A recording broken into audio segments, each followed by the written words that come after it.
Bueno, pues muy buenas a todos y bienvenidos a un nuevo vídeo, bienvenidos una vez más aquí a vuestra casa de Fórmula 1 y bienvenidos a un nuevo vídeo en el que vamos a seguir hablando de múltiples noticias que han ocurrido en el mundo de la Fórmula 1. Tenemos muchas noticias de que hablar en este domingo, que hoy se estaría disputando el Gran Premio de Imola. Además, justo a la hora que va a salir este vídeo es el momento donde daría comienzo ese Gran Premio de Imola, pero bueno, pues desgraciadamente ya sabemos que no lo vamos a tener, así que seguimos a la espera del Gran Premio de Mónaco, que mañana comenzaremos ya semana de Gran Premio. Tenemos muchas ganas de que regrese la Fórmula 1 y antes de comenzar, recordaros que en la descripción tenéis todo el índice a todos los temas de los que tratamos en este vídeo, porque es un vídeo muy completo con muchos temas muy diferentes y lo mismo queréis saltaros uno e ir directamente al siguiente o solo queréis ver uno en específico, pues de esta forma sabéis exactamente dónde da comienzo. Ahora sí, habiendo dicho todo esto, vamos a comenzar con este vídeo y primero tenemos unas declaraciones de Dan Fallows, sabemos el director técnico del equipo Aston Martin, una persona muy importante que ahora mismo desde el equipo Aston Martin han estado hablando de la desventaja que les podría crear ser un equipo cliente del equipo Mercedes, pero ellos creen que no es ninguna desventaja. Lo que comenta Dan Fallows específicamente es que ser cliente de Mercedes les está aportando, pues aparte de los motores, unas cajas de cambios y unas suspensiones de altísimo nivel que no los están retrasando para nada. Eso es lo que ha estado comentando Dan Fallows. En muchas ocasiones, antes incluso de dar comienzo a la temporada, se hablaba mucho sobre si es una desventaja ser equipo cliente. Sobre todo, esto se habló mucho en la llegada de Fernando Alonso, porque Alonso ya hubo un tiempo en el que dejó de querer ser parte de un equipo cliente. En realidad, nunca lo había sido. Si los miramos de esta forma hasta la llegada a Aston Martin, teniendo en cuenta, bueno, Minardi en su tiempo sí, pero ya llegados a Renault, pues Renault es equipo su propio cliente, su propio motorista y demás. McLaren no es un equipo que haga su propio motor, por supuesto, pero sí que te daba ese motor Mercedes, que era la referencia McLaren, por lo tanto no eres equipo cliente porque eres ese equipo que recibes el mejor motor en ese momento, además, y no dependías de Mercedes porque McLaren hacía todo por su cuenta. Luego regresó a Renault, Ferrari por supuesto tampoco es equipo cliente, McLaren Honda es más de lo mismo, no llega a ser nunca un cliente de Honda ni nada porque sí que recibes esos motores, pero era el único equipo que los recibía y que no recibía nada más aparte. Y en el caso de Alpine más de lo mismo, al final era su propio equipo, su propio motor y demás, y lo hacían todos ellos. En el caso de Aston Martin es la primera vez que Fernando Alonso está en un equipo cliente, y antes de esto se hablaba mucho de si es posible ganar un mundial siendo un equipo cliente. Ya desde Aston Martin nos decían esto, que nos decían que sí que se puede. En esta ocasión Dan Fallows reitera eso. ¿Qué es lo que recibe Aston Martin ahora mismo de Mercedes, que tienen muy buenas relaciones, y qué es lo que están recibiendo aparte de los motores? Porque obviamente eso lo damos por hecho, que reciben esos motores. Aston Martin, y esto viene desde hace varios años, desde que eran Racing Point, desde que era Force India también, Aston Martin recibe tanto las suspensiones como la caja de cambios. Esto es algo que en este canal ya os lo hemos explicado y os hemos dicho que es algo que esto sí que está limitando. No te limita a ser un equipo cliente, pero sí estas dos piezas ahora mismo le está limitando a Aston Martin. ¿Por qué? Porque tanto la caja de cambios como las suspensiones algo menos, las suspensiones están preparadas para funcionar en el W14, y si el AMR23 se pareciera en ese sentido podría llegar a rendir más o menos igual. Aún así no es algo que les limite. ¿Qué sí les está limitando? Es la caja de cambios. ¿Por qué? Porque la caja de cambios está pensada para funcionar en el W14. ¿A qué me refiero con el W14? A funcionar en un monoplaza sin pontones, o pontones mínimos, pontones minimalistas, como hay gente que los quiere decir. Los pontones que tiene Mercedes, eso no es lo que tiene Aston Martin. Entonces, en ese sentido sí que se ven ciertamente limitados, pero por la caja de cambios en sí, no por ser cliente de Mercedes, sino porque esa caja de cambios está pensada de una forma a la que Aston Martin no se ha querido ceñir. Normalmente, si tú tienes este tipo de piezas, te vienen de un equipo, normalmente te asemejas lo máximo posible para poder hacerles funcionar mejor. Aston Martin no ha querido, y sí que es una cosa que le está limitando, y aún así les vemos exactamente dónde están. Más allá de eso, Dan Fallows cree que no es algo que les niegue seguir evolucionando, cree que es algo que pueden seguir funcionando.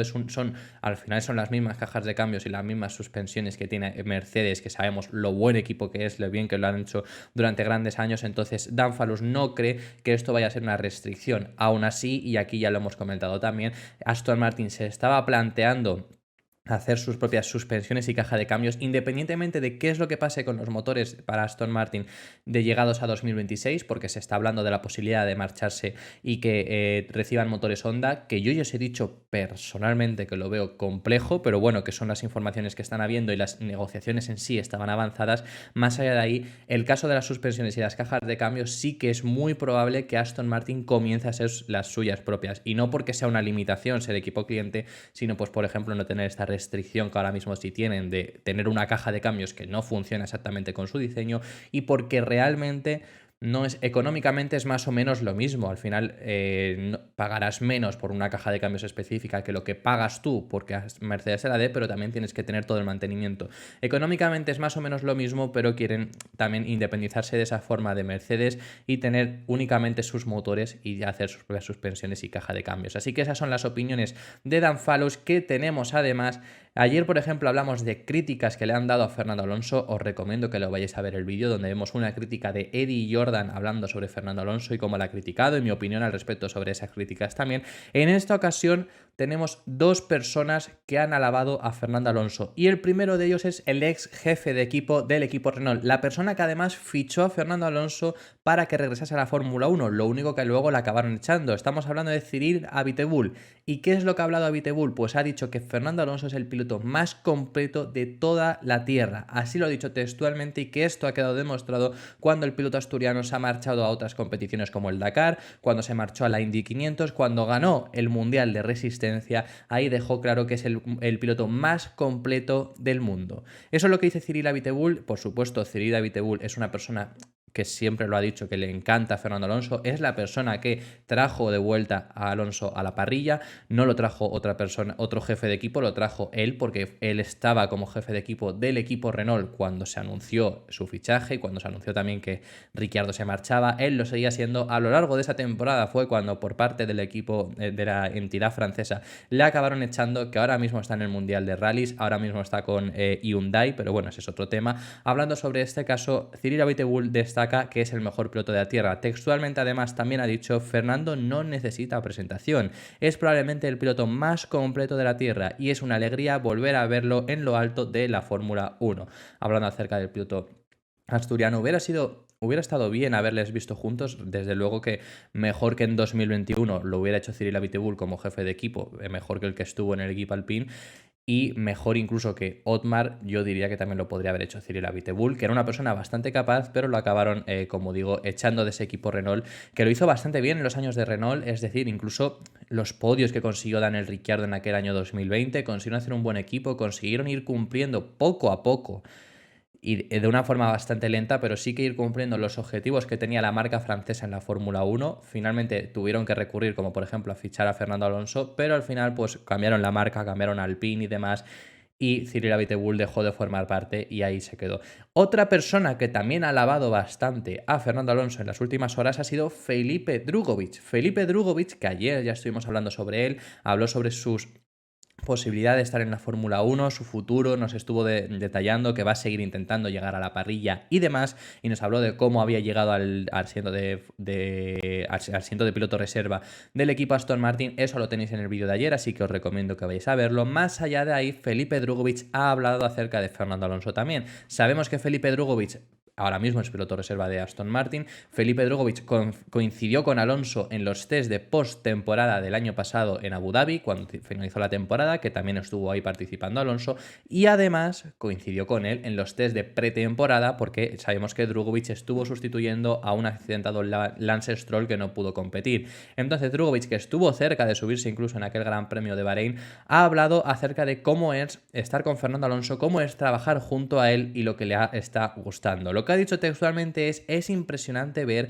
cómo Fernando Alonso aprieta como si tuviera tan solo 20 años. Veo lo duro que trabaja incluso a los 41 años y aprieta como si tuviera solo 20, así que es impresionante ver eso. Es un gran personaje y sorprendente. Tengo un gran respeto por él, aún más ahora. La gente habla de él que es un mal tipo y cosas así, pero es realmente genial y es muy amable conmigo. Eso es lo que textualmente ha estado diciendo Felipe Drugovich. Hay cosas bastante interesantes, sobre todo destaca la forma de de trabajar de Fernando Alonso, que eso lo hemos destacado en varias ocasiones, pese a la edad. Y ya en este sentido no es porque rinda mejor o peor con 41 años, ya es por la de años que lleva en la Fórmula 1.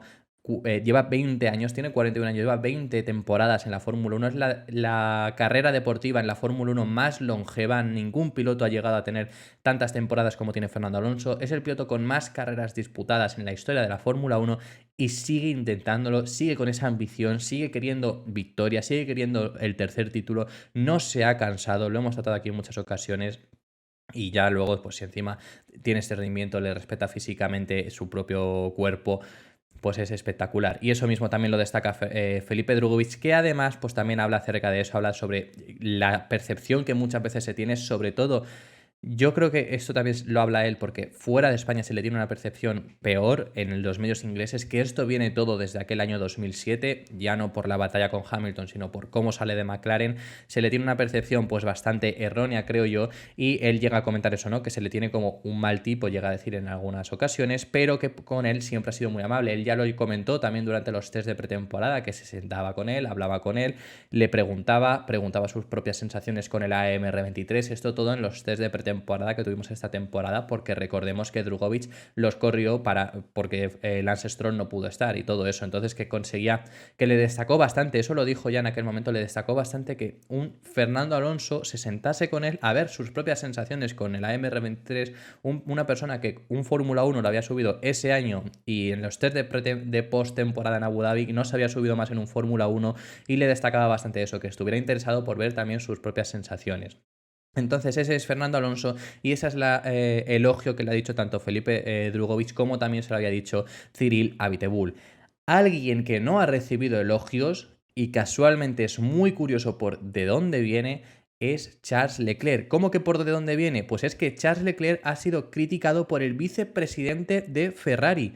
Sí, ha sido criticado por Piero Ferrari y lo que ha dicho le ha comparado con Max Verstappen y ha dicho que aún tiene muchas carencias en comparación con él. Luego además ha hablado también de Carlos Sainz y ha hablado de Verstappen, y de los otros dos no ha puesto ninguna crítica, pero de Charles Leclerc sí. Muy curioso estas declaraciones de Piero Ferrari, vicepresidente, como digo, de los italianos, vicepresidente de Ferrari, que ha criticado al piloto de Fórmula 1. Lo que ha dicho textualmente en unas palabras que recoge Racing News 365 es: Charles tiene la velocidad para estar a la altura de Verstappen, pero tiene menos experiencia en términos de números de grandes premios y Leclerc todavía puede crecer, pero... y ahí se ha detenido.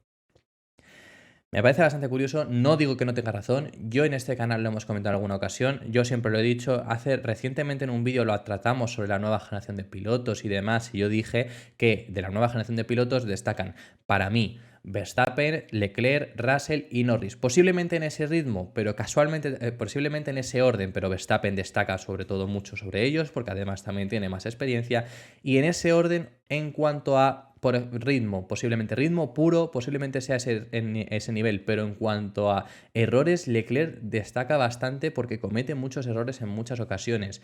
Eso yo lo he comentado también aquí, o sea que no llego a estar del todo en desacuerdo con el vicepresidente de Ferrari, pero sí que me parece muy curioso que desde dentro de Ferrari digan estas palabras de uno de sus pilotos, que no se la dicen del otro. Ahora vemos las palabras que también he dicho de Carlos Sainz, que las tenemos. Con todo lo que, sobre todo yo quiero destacarlo con todo lo que hay todavía dentro del equipo Ferrari, de si se irá, no se irá Leclerc, si decide marcharse a Mercedes, si a lo mejor viene Hamilton, pues estas palabras desde luego que son bastante extrañas, que bueno, Leclerc siempre públicamente, a excepción de aquel momento en el que dijo todavía, y recalcándose todavía, no he hablado con Mercedes, a excepción de ese momento, siempre se ha mostrado muy recíproco a seguir en Ferrari, que estaba motivado, que creía en el proyecto, que quiere ganar de rojo, pero todo esto pues hace que el ambiente yo creo que tampoco sea el idóneo para un proyecto a larguísimo plazo. Por otro lado, Piero Ferrari ha hablado sobre Carlos Sainz y me parecen muy curiosas esas declaraciones porque al ser preguntado por él y que le dieran una valoración sobre Carlos Sainz, lo que dice textualmente es: bravo, creo que aún no hemos visto todo su potencial, lo estamos esperando. Pues bueno, es una cosa muy distinta. Creo que también puedes tomarlo en una especie de puya, en ese sentido de todavía esa final de lo estamos esperando, ¿no? Que quiere que consiga mejor rendimiento del que está pudiendo tener, porque al final Sainz, con la excepción de 2021, que es su primer año en el equipo Ferrari, que incluso consigue quedar por delante de Leclerc en el campeonato finalmente, pero bueno, eso no hizo mejor temporada que Leclerc básicamente, pero sí que por puntos consiguió quedar. A excepción de ese año, le ha costado bastante a Carlos Sainz. Le costó mucho en 2022, hasta final de temporada no empezó a ir algo mejor y este principio de temporada está siendo bastante constante, pero cuando Leclerc está bien, está claramente por delante. Entonces, en ese sentido, puedes tomarlo como un puya, en sentido de lo estamos esperando, pero dice que aún no hemos visto todo su potencial. Pues veremos qué consigue hacer el piloto madrileño, veremos qué consigue hacer, si de verdad tiene todavía más potencial. Yo desde luego valoro mucho a Carlos Sainz, pero sí que creo que en ese sentido, por ejemplo, Leclerc en talento puro ha demostrado ser más rápido en ese sentido. Es mi opinión personal, como estoy diciendo. Lo que opina Piero Ferrari en este caso es que todavía queda mucho por demostrar por parte del piloto madrileño, que eso sí que lo tengo claro, pero eso es lo que está comentando él. Y además, a quien no ha criticado casualmente también es a uno de sus rivales, al vigente campeón del mundo, que ha ganado dos campeonatos seguidamente. No ha criticado a Max Verstappen, por supuesto. A ver, tampoco tienes por qué criticarlo por ser tu rival, pero que es bastante curioso, ¿no? Con las palabras que había dicho sobre Charles Leclerc acerca de su nivel en comparación con Verstappen, pues le han preguntado. Y lo que dice textualmente sobre Max Verstappen es increíblemente rápido. Ya pilotaba en Fórmula 1 cuando ni siquiera tenía el carné de conducir en su poder. Eso todos lo sabemos porque debutó en Fórmula 1 con 17 años. Es más, su primer Fórmula 1 lo coge con 16, porque lo coge la temporada anterior a empezar como piloto titular. Entonces eso totalmente y desde luego que es muy destacable. Y sigue diciendo, dice, yo estaba allí cuando consiguió su primera victoria en Barcelona. Recordamos Gran Premio de Barcelona del año 2016, primera carrera que además Verstappen hace con el equipo Red Bull porque le subieron justo para esa carrera. Sigue diciendo y dice, después cometió sus errores, sus accidentes. Ahora es joven y ya tiene mucha experiencia. Es un gran piloto que ahora está en la cima de su carrera. Pues vemos esas declaraciones. Yo lo he dicho en alguna ocasión, sí que es normal que Verstappen tenga más experiencia, porque Verstappen entra en la Fórmula 1 en el año 2015 y Leclerc entra en la Fórmula 1 en el año 2018. Al final son unos cuantos años, más específicamente 4 temporadas que ya estuvo compitiendo, en las que Leclerc ni siquiera estaba. Y encima ya desde el segundo año también en el equipo Red Bull. Que bueno, que Leclerc llegó a Ferrari en su segundo año también en la Fórmula 1, en 2019 ya estaba ahí, pero sí que es normal que no cometa tantos errores. Y Verstappen al principio de su carrera cometía muchísimos errores, era un piloto muy diferente a lo que es hoy en día considerado. Yo recuerdo todas las críticas que recibía por ser un piloto demasiado agresivo como se le consideraba. Hoy en día no es ese piloto. Ahora bien, ese cambio de Verstappen empezó a llegar en el momento en el que está ahora mismo Leclerc, pero yo le sigo viendo a Leclerc con muchos problemas. Y hay gente que ha estado diciendo, bueno, es que hasta que no tenga un coche a lo mejor no puede demostrar lo que demostró Verstappen en 2021. Es que el Verstappen de 2021 ya se empieza a ver en 2020. La cosa es que no tenía monoplaza para competir, pero ya era un piloto muy constante, sin cometer errores, muy rápido, talento puro. Consiguió ganar a un Mercedes que le sacaba un segundo por vuelta en clasificación y un segundo por vuelta en ritmo de carrera, que no es como el Red Bull ahora, que en clasificación, dentro de lo malo, Ferrari llega a estar al nivel. En ritmo de carrera y en ritmo de clasificación, aquel Mercedes del año 2020 le sacaba un segundo por vuelta al Red Bull, sobre todo al comienzo de la temporada, allí cuando comenzamos en Austria.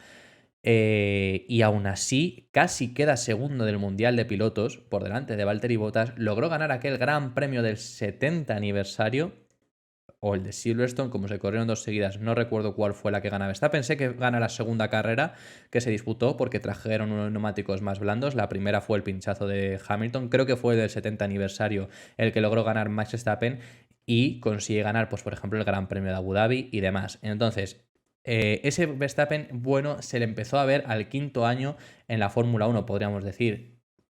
Leclerc ya lleva 5 años.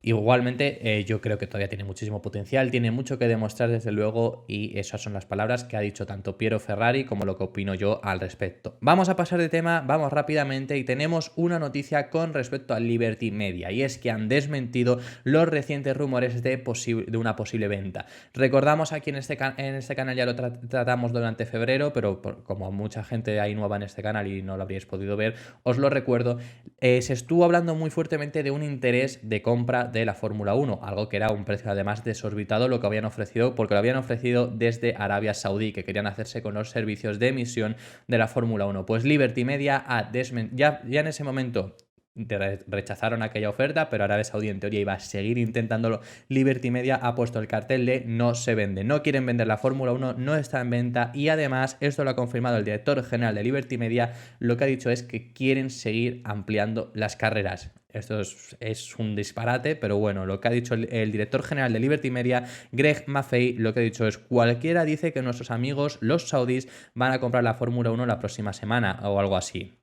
Si alguien nos conoce, debería saber que eso no está en nuestros planes. Así que ahí vemos ese cartel de no se vende, le han plantado a los saudíes que siguen intentando comprar los derechos de emisión de la Fórmula 1 y ya sigue diciendo acerca de lo del calendario, dice: hemos podido añadir algunas carreras y tal vez quede un poco más de espacio. Pues bueno, yo ya lo dije, vamos a tener finalmente esta temporada 22 carreras. Ha quedado muy demostrado por cómo se ha caído Imola y no se puede reorganizar porque no es que haya un problema de el lugar o algo, es que no se puede reorganizar porque no cabe en el calendario, porque si se te cae una, se te cae y no puedes meterla en otro lugar. Ha quedado muy demostrado que el calendario está demasiado compactado, tenemos demasiadas carreras. Y esta temporada en principio íbamos a tener 24, íbamos a tener 23 con la cancelación de China, íbamos a tener al final 22 con la cancelación de Imola. Yo creo que 20 son las idóneas, lo he dicho en muchas ocasiones. 20 ya son muchas, pero bueno, ya está. Es un punto máximo, como yo pondría. 23 ya me parecía un disparate, 24 aún más y la intención es seguir aumentándolas. No descartaría ver el año que viene que veamos que los intentan con 25. Además, tienen esa espina clavada de intentar conseguir que sea la temporada con más carreras de la historia de la Fórmula 1. Este año finalmente no va a ser, así que el año que viene, por supuesto que lo van a volver a intentar. Y ya para finalizar, último tema muy rápido, con unas declaraciones que sacamos desde Motorsport Week. Yuki Tsunoda ha hablado acerca de su situación actual en el equipo Alfa Tauri, con además un nuevo compañero que está teniendo, y comenta que se ve más líder que nunca del equipo Alfa Tauri, que era algo que tenía que hacer con la salida de Pierre Gasly, porque además ya llevaba 3 años en la Fórmula 1 y tenía que demostrar su valía, que lo está haciendo realmente bien. Y Yuki Tsunoda comenta eso, que ahora mismo se siente muy líder y está muy contento por poder ayudar a Alfa Tauri en un momento en el que están pasando por horas bajas. Eso es lo que ha comentado el piloto japonés. Desde luego está haciendo una temporada bestial. Yuki Tsunoda, con la excepción de la sprint en Bakú, y además aquella sprint en Bakú queda fuera de la Q2 por problemas que tuvo además y demás. En la sprint, cuando sale en la carrera de sprint, se colisiona con su propio compañero de equipo, o mejor dicho, su compañero de equipo colisiona con él, y sin contar esa carrera, el resto de carreras ha quedado siempre 1º o 10º. No ha quedado en una posición peor que 1º, con un monoplaza que le cuesta entrar en puntos. Así que está haciendo una muy buena carrera y él lo destaca de esa forma. Está haciendo una buena temporada, quería decir, y él lo destaca de esa forma, que llegados al punto en el que Pierre Gasly se marchó, era él quien tenía que dar ese paso adelante para demostrar su valía, para demostrar lo que era capaz de conseguir. Creo que lo ha hecho bastante bien, lo está haciendo, está marcando la diferencia, ha dejado muy en evidencia a Niteuris. Si no hubiera tenido Tsunoda un rendimiento tan bueno, pues no estaría tan en evidencia, pero lo ha dejado tan en evidencia que le han dado públicamente un ultimátum a su compañero de equipo. Y además ha destacado que está muy contento de poder ayudar de esta forma a su equipo en un momento en el que les está costando tanto a Alfa Tauri, porque sabemos que no es obviamente el equipo con mayores recursos y demás, entonces les está costando mucho, y destaca que está bastante contento por poder ayudarlos. Además también dice que era su tercer año, que ya tenía que empezar a rendir, que había tenido 2 años pobres y que él era consciente de ello, y que en ese tercer año no podía volver a ocurrir lo mismo. Me parece gracioso también en ese sentido, porque recientemente lo vimos de France Tours, que decía que un piloto rookie, y esto lo decía por el caso de Nyck de Vries, pero que decía que un piloto rookie necesita 3 años por lo menos para poder empezar a rendir mejor. y vemos a un Yuki Tsunoda empezando a rendir muy bien al tercer año. Como digo, Franz Tost lo decía por Nyck de Vries porque le han dado su ultimátum, pero es bastante curioso y tenía mucha razón el gerente del equipo AlphaTauri. Esto ha sido todo por este vídeo. Muchísimas gracias por haber visto este vídeo hasta el final. Dejadme en los comentarios vuestras impresiones acerca de todos los temas que hemos estado hablando. Hemos hablado de temas muy interesantes y que estaré encantado de saber vuestra opinión al respecto en los comentarios. Nos vemos en el próximo vídeo, que seguiremos hablando de Fórmula 1. Un saludo.